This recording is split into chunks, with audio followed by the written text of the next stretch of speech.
Hey guys, Virgin Vinyl with you again today.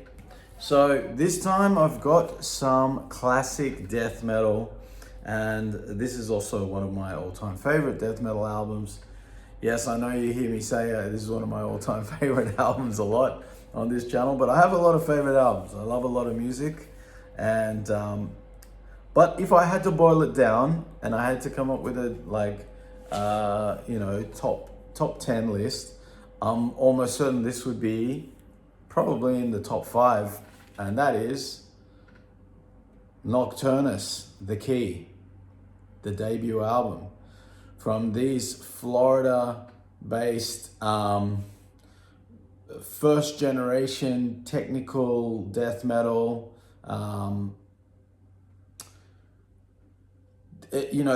like alongside bands like Cynic and Atheist and Pestilence from Amsterdam, from Holland, the Netherlands, and that sort of batch of bands were like that first wave of technical death metal.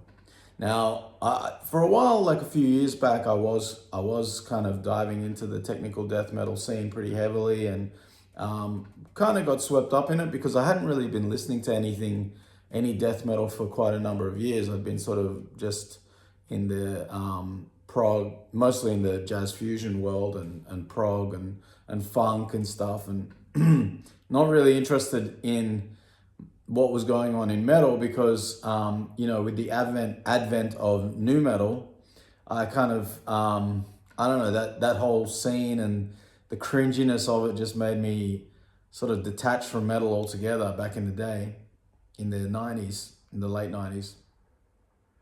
And also, it wasn't really like I'm making it sound like more of a negative reaction than it really was. It was more just like I was getting into those other things in a much bigger way. The jazz rock especially was blowing my mind, But this album right here, this is one of the first death metal albums I ever heard too, because as I told in one of the other videos, I was given a big basket, this huge basket of tapes from my friend up the street.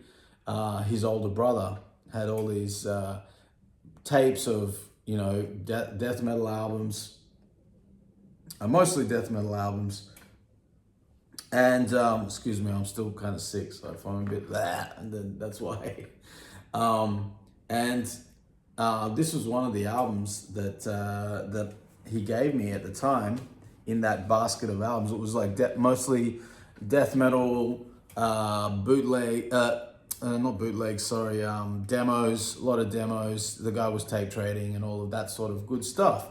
So I scored a whole bunch of stuff, and I wasn't really totally ready for it at that age. Of course, that was like that's like around 1990, I think, and this that's when this came out, I believe, in 1990. Yeah, but it was on tape. He had this, and this is an earache repress. Of course, I don't have an original copy here, but there you go. There's the yellow disc there. Looks quite nice, quite happy for a death metal album with this bright, happy sort of yellow color. But actually, I like it. I like the colored vinyl, so I'm cool with that. Inside, of course, well, I'll just show you. There's the cover, the key with this alien character who's gonna resurface in the stories that will come in their later albums again. And there's the back there. The guy's encased in some sort of alien, type impregnation chamber or something. Here's the inner sleeve. You get the lyrics, and you get the guys there on the back. Of course, the band was put together by Mike Browning, who was the original drummer of Morbid Angel and did Abominations of Desolation with Morbid Angel. When he left, he went and started another band called Incubus. And that Incubus, not the famous one, not the shitty nu metal one, but they did one really awesome Savage demo, which is very cool.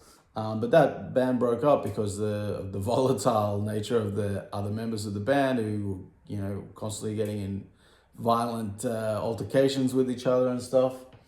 And anyway, Mike decided to put this band together, and he pulled in a great bunch of players here. Mike Davis on guitar over here, fantastic, and also Sean McNanny.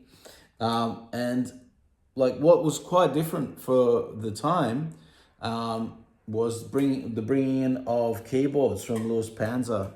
And here you've got Jeff Estes on bass. Like it was quite sort of controversial really for a band back in that time, to a death metal band, to have keyboards, and they certainly got a lot of stick for it, and a lot of people still to this day think that keyboards don't belong in death metal. But I think that's a sort of retarded position, because if you look at some of the GOAT albums of death metal, they all have a little bit of keyboard in them. I mean, they just do. I mean, not all of them, but a lot of them do. Ones that you don't even think of that aren't like a keyboard member. But, the band's chucked a chord in here or a chord in there.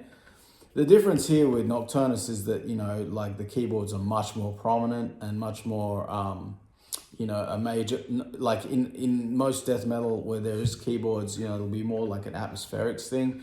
Whereas here it's much more a melodic device, and it's much more prominent in the sound. It's not a background thing. It's right up there with the guitars, and I think it's awesome. I mean, the songwriting is really killer. I like, a lot of people make fun of Mike Browning's sort of primitive approach to drumming, but I love it, man. I think like as far as death metal goes, like it doesn't have to be like overly technical. Like the main thing is like, are you getting the song across? And Mike gets the song across beautifully, in my opinion. I like the way he drums, and also his vocal approach also gets shit as well. And I don't understand that. I think I think he's cool. I don't know, like, is it sort of a bit more sort of he just sort of like sticks to his sort of patterns that he's used to, and it can get a little repetitive, I guess. But if you're repeating something that works and it's cool and it fits the song, and I don't think it takes anything away from it. On the next album, they would, under pressure from the record label, they would bring in a singer, and that's a great album too, Thresholds.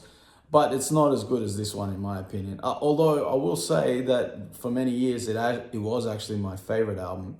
And I still would love to get my hands on the vinyl of it. I thought I was going to be able to do that from Earache, which is where I ordered this from. But all of a sudden, I can't order from them. So I don't know what's going on there. I have to find another solution. But I was really happy to at least get my hands on this, because this is one of my favorite albums of all time. And doing this vinyl journey, it's been very important to me to get my hands on the albums that really have impacted me the most in my life over the years, and this is certainly one of them. I mean, incredible songs: Lake of Fire, Standing in Blood, Visions from Beyond the Grave, Neolithic, BC-AD, Andromeda Strain, Droid Sector, Destroying the Manger, Empire of Sands. All killer. They're all killer. Everything is, like, some of those songs are taken from the early demos. The early demos are really cool as well. Really interesting to hear them in a sort of more primitive state, but they were still awesome right from the get-go. This band, like some bands, like pretty much they have their shit together almost from day one, and this is the case for Nocturnus. They were kicking ass pretty early on. Anyway, guys, that's it. Very, very cool. If you like your death metal and you don't know this one for whatever reason, go check it out. It's very cool. And it's kind of an interesting one. It's not your standard death metal because of the keyboards and because of the songwriting. The guys in the band will, as the band goes on, will get more progressive. This lineup of the band, and eventually they get rid of Mike Browning, And I like, that's a good album, the one without him. And there's an EP as well, which is also cool. They're both really cool, but it's much more sort of like a death metal version of Dream Theater or something. Like, it's heading more in that direction, more technical, and it's cool and everything like that. But I think the Raging Power here is the best that they ever did. And the new albums from Nocturnus AD, with Mike Browning reconstituting a whole new band, they're all great as well. I really, really highly recommend them. If you're a fan of Nocturnus, go check it out. All right, guys, hit the subscribe button, and I'll see you tomorrow.